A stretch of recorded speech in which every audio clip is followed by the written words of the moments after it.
Hey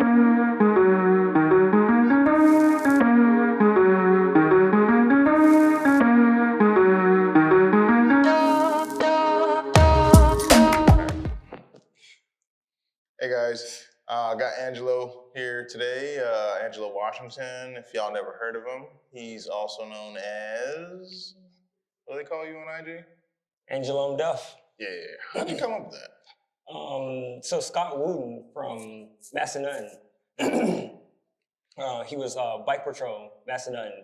And one of the downhill southeast races, we went out there to do trail work. And you know, Massanutten is just like full of rocks. Yeah, and so every rock that we moved, I was just like picking up the loam that was up under it. And so, so we was walking down the mountain and we got to like the waterfall section. And I don't know if you know Ian Bungar, he's like old school like racer. He's a young kid, well, young man now. He was like, yeah, this is like the Duff matter of like the dirt or whatever. And so Scott goes, ooh, Angelo. And Ian goes, Duff. And I was like, that's my new IG name, Angelo Duff. And so I just ran with it. Oh, when that happened? That was like 20, when was that race? What's that, 2019, 2020? Oh, so what was your IG name before then? Oh, it might have been just Angelo Wash or something like that. Okay, or before I got into like my racing days, it was like some related to like baseball or like 300. The only Instagram name I can remember is 6 Hyperion 6. And I don't know if you ever seen the movie Immortals. You remember Hyperion was like the villain? It's like Hyperion! It's like a big dude that had the raspy voice. I kind of like was stuck in that phase, and that's how I came up with that Instagram name. And then I like changed it to like Angelo Wash, and then Angelo Duff. I gotcha. Cool. So like, I guess, I know you used to play baseball, and you were like pretty like, you know, good at that. And I was all right. I was all right. Pretty okay at baseball. Yeah. But like how did that transition happen from you being mostly focused on baseball to being mostly focused on bikes? So baseball, 2014, I had a real serious injury to the face. I took a bat weight. You know the cast iron weights? Like that you put on the end of the bat? Oh, like the ones they put for training? Yep, for training. So old school 6-inch, like the 8-inch ones, and I think it's like 8 ounces. Oh, nice. A friend was standing in the dugout, another guy, teammate, standing like probably 4 foot away from us. And he's like taking his practice swings. And he take a swing and the wing come off. It's like slapped me right in the right side of my face, completely crushed the right side of my face. And, you know, it didn't knock me out or anything like that. Well, I don't know. Like my friends say I was knocked out, but I don't. I just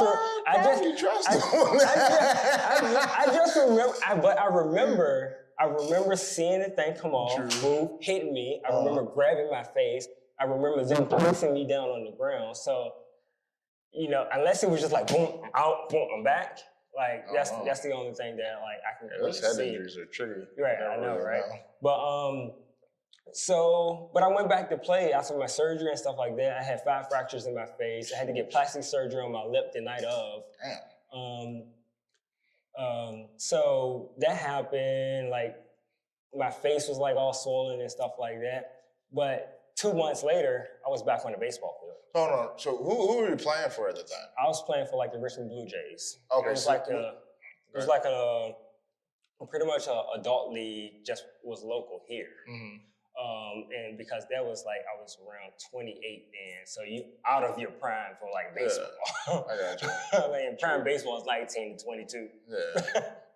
You're trying to make big leagues. I got you. So from there, at the end of 2014, I still played ball. 2015 season rolled around and I played a few games and it just wasn't the same anymore. Like I was having problems with like headaches, like depth perception from the hit. But at that time I didn't like really look into like like that was interfering with like me. I still played. And at work one day, a coworker, he offered me to like just test out his mountain bike around a gravel trail around our office.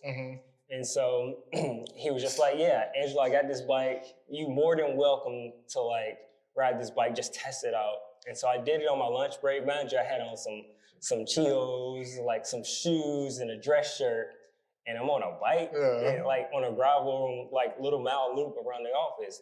And after that, I was like, yo, that was pretty chill, like pretty relaxing. And he was like, well, you know what? We're in a group of guys. We're going out for a ride on Friday.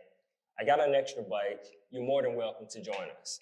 And like I took him up on that offer, and like from there, like the rest is history. It's history. It's history. In the making. So all right. So that was 2014. That was 2014 with the face injury, and 2015 is when I my first time on the bike. Yeah. All right. So when was the first time you did a race? My first race was 2016. Okay, so the year right after that. A year right after that.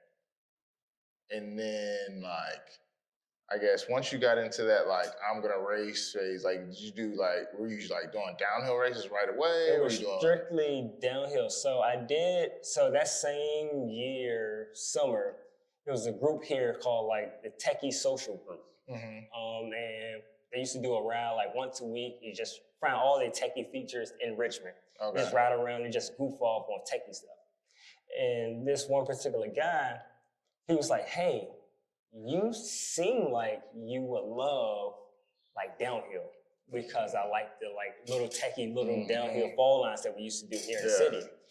And so he was like, so we're gonna take you to Bryce, right? Oh, nice. So I was like, oh yes, sweet. Yo, Bryce is a perfect like little first. So he was like, I'm gonna take you to Bryce, right? But before we went to Bryce, we went to Freedom Park, which is in Williamsburg.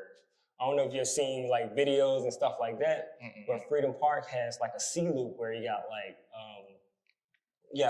big wooden drops. It's not as big as like Cupcake, but it's like a step to like get you towards like doing stuff like that. Yeah, in between. So we went there and we had a blast. And he was like, you know what? Maybe you can go to Snowshoe. And I was just like, at this point, I don't know what neither of these places are. I'm on that bike that we were talking about earlier, that Roundhouse Dowels. Like, you're like, sure, yeah. I'm like, sure. Like the stem is like this long, handlebars like this wide. So I'm like, yeah, whatever. Like I got pictures of me at Freedom Park with like Walmart helmet, like a jersey, some gloves, no knee pads, but I got on soccer shin guards. Nice. So I'm clipped in though. I gotta see this picture. Clipped in though. We gotta see it. I'm clipped in though. Believe that. I don't even know what that meant at the time, but wild, bro. I was locked to the bike. I gotta see these pictures. I was locked to the bike. Believe. It's so funny. But so that day we do that loop or whatever. Like we had a blast, and like a few weeks passed by, and it's the Richmond River Rock.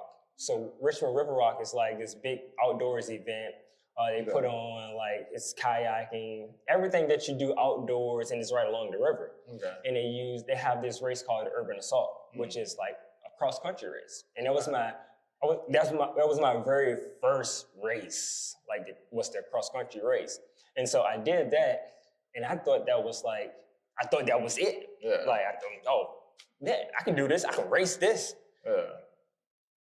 That following week, we went to Snowshoe for 4 days. Nice.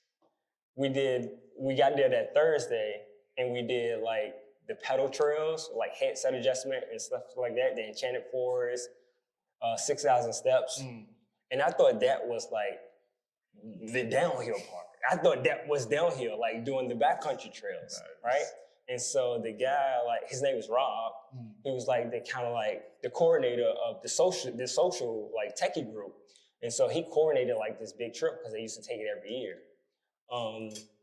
So we went there, and I'm thinking, oh, this is downhill. Like I like this. Like you know, like it's awkward, like it's rough. Right. I think I might have blew my fork then, but I didn't know any better.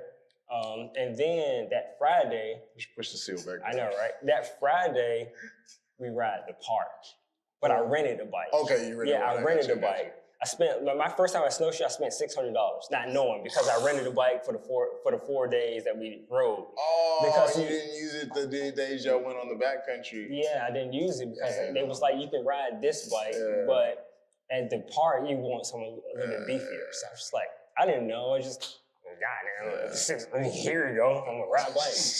Dude, when I said that was mind blowing, I was like, oh, what is this called? Like, this is downhill?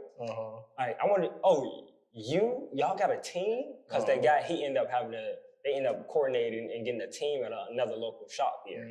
And so they made a team. And so we rode Snowshoe on just the major holidays. So my first time going Snowshoe was just Memorial Day weekend.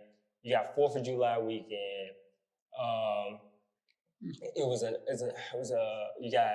You had Labor Day weekend, and it was a closing weekend. Yeah. So it was just the 4 weekends I went my first year at Snowshoe, and I was just like, you know what? I like this. Yeah. This is what I want to do. And then that year rolled into like 2016, which was the first year I started racing. Yeah, and it was just like baseball.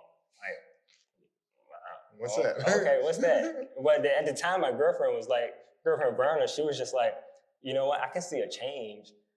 I think you falling in love with like mountain biking. I'm like, whatever. Like never like the baseball. This is my first love. Like, how can I not love her? I still love her, but at the same time, like biking has pulled me like, no, like love me. And I'm like, oh, I love you too.